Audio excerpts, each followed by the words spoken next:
Actor, activist, feminist, and fashion icon. What an amazing speech, I really owe you one. Welcome to WMUK, and today we'll be counting down our picks for the top 10 Emma Watson moments. Before we begin, we publish new content every day, so be sure to subscribe to our channel and ring the bell to get notified about our latest videos. For this list, we've gathered the greatest and most memorable moments from Emma Watson's early career, from her time at Hogwarts to her spell as a Disney princess. Number 10, the tunnel song, The Perks of Being a Wallflower. Keen to reinvent herself having grown up as Hermione Granger, Harry Potter's super brainy best buddy, this role saw Emma try something completely different. Oh my god, they're playing good music. Stepping out as Sam in Stephen Chbosky's The Perks of Being a Wallflower, she plays a high school senior on the cusp of university, but with plenty of life's problems to work through first. It's really sweet and everything, but you can't just sit there and put everybody's lives ahead of yours and think that counts as love. This scene is a standout moment for Sam and for Logan Lerman's Charlie and Ezra Miller's Patrick, as Watson's character lets loose with David Bowie on High. Turn it up! Got it, Your Highness. Number 9, Dancing with Jimmy Fallon, Late Night with Jimmy Fallon. Dance scenes have become something of a specialist subject for Emma, whose characters regularly throw some serious shapes. There's Sam's intro in Perks, clubbing in The Bling Ring, the kinda cringy but kinda cute scene with Harry in the Deathly Hallows, the Yule Ball, and a world-famous waltz in Beauty and the Beast. But she saved her most memorable moves for a 2012 appearance on Jimmy Fallon. The skit's a little awkward, but awesome all the same. Number 8, Woman of the Year, GQ. Considering the colossal stature of her debut role, it didn't take Watson long to move on from Harry Potter.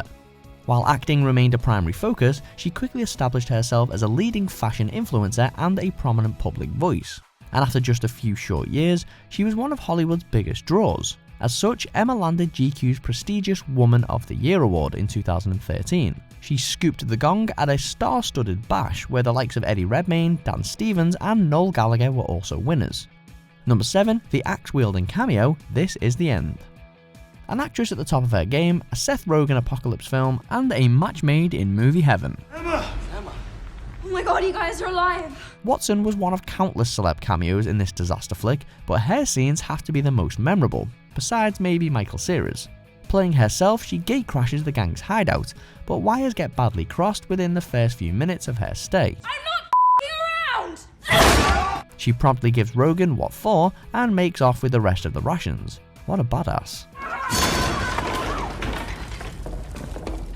Number 6, first Vogue cover, Vogue UK.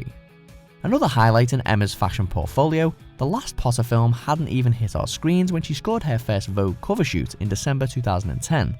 Adopting a classic look for Vogue UK, the cover followed a successful stint as the face of Burberry, and with fair trade fashion brand People Tree. Heading into 2011, Watson signed for Lancôme in the spring, and just a few weeks after that, she graced US Vogue for the first time. Number 5, destroying Helga Hufflepuff's cup, Harry Potter and the Deathly Hallows Part 2. You do it. I can't. Yes, you can. A key scene for a variety of reasons, here's where Hermione hits Voldemort with all she's got, destroying a Horcrux by way of Basilisk Fang. It's not the final straw for the Dark Lord's soul, but it is a very important step towards eventual victory. And all of a sudden, the tension lifts on another aspect of her story too. It's dark, it's gloomy, they've just been drenched in dungeon water, but now's when Ron and Hermione finally give in to their feelings. Took them long enough. Number 4, the Vanity Fair shoot, Vanity Fair. We've already seen how Watson became a bona fide style icon, but this 2017 shoot drew more attention than most. Having posed for a series of stylized shots with Vanity Fair, the actor and prominent feminist campaigner faced a well-publicized backlash over some images, with critics arguing that they were overly sexualized.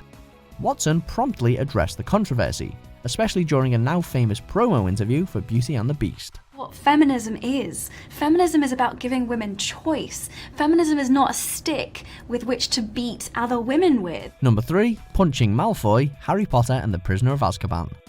Of course, most of the world watched Watson rise to stardom in the Harry Potter series, and there are plenty of prize Hermione moments from early in the franchise, not least her brisk first meeting with Harry and Ron. Are you sure that's a real spell? Well, it's not very good, is it? But it simply doesn't get better than this. Incensed at Malfoy for causing Buckbeak's execution, Hermione draws her wand on Draco but backs out of the spell. only to stick him with something even better. An infinitely quotable moment, it gets more satisfying every time you watch it. That felt good. Not good. Brilliant. Number 2, speaking at the United Nations, HeForShe campaign. Ladies and gentlemen, please join me in welcoming to this stage our co-host and the UN Women's Global Goodwill Ambassador, Emma Watson. Probably the most high-profile moment across all of Watson's humanitarian and women's rights work, Emma spoke at the UN in September 2014 to launch the gender equality movement HeForShe. A speech which has now been seen by millions around the world, the actor sought a fresh take on feminism in a bid to address ongoing issues, misconceptions, and ill-founded gender assumptions. When I was 8, I was confused being called bossy because I wanted to direct the plays that we would put on for our parents.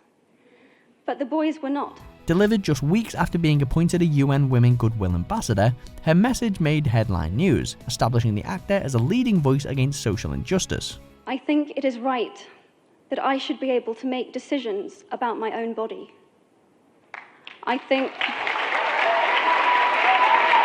Number 1, singing Belle, Beauty and the Beast.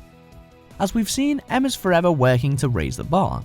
So, though playing the lead for a live-action reboot of one of Disney's best-loved animated classics does carry considerable pressure, Watson made the role her own. There goes the baker with his tray, like always, the same old bread and rolls to sell. Here's where we're introduced to Belle, an unconventional bookworm desperate to break free from her village, but not before belting out a classic Disney tune. Immediately easing any doubts we might have had, it's an opening scene to savour, and a song you'll be singing for the rest of the week.